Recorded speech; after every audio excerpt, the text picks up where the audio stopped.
في هذا العالم الكبير، ما يبدو صغيرا من منظورنا هو كبير من منظور آخر، والأشياء التي تبدو كبيرة جدا في أعيننا تكاد أن لا ترى إذا قارناها مع أمور أخرى.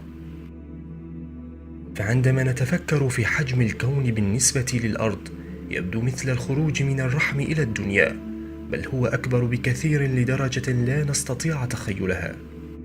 ولكي نستوعب الأمور بشكل أبسط، سوف نستعرض في هذا الفيديو أحجام الكواكب والنجوم بالنسبة للأرض والشمس. ابقوا معنا.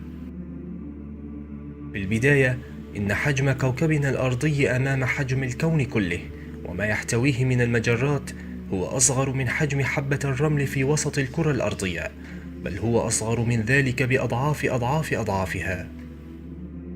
فإذا كان حجم كل البشر أمام الأرض هو 0.1 تريليون بالمئة حسب تقدير العلماء، فكيف بحال كل فرد منا أمام حجم الكون كله؟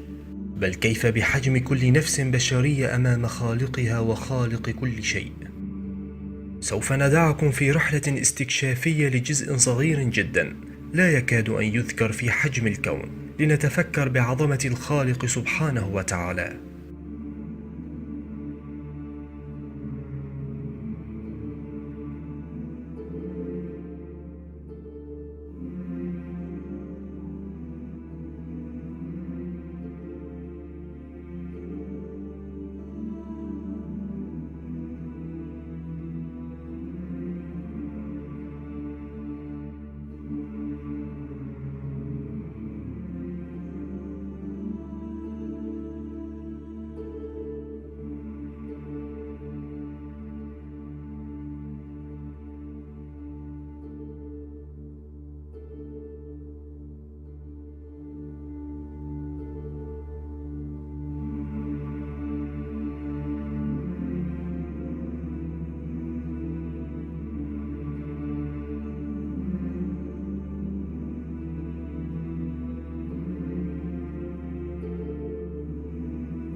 ولو جمعنا أحجام كل هذه الكواكب والنجوم التي رأيتها للتو وقارناها بمجرتنا درب التبانة، لا يتعدى حجمها حجم حبة الرمل في عالمنا هذا.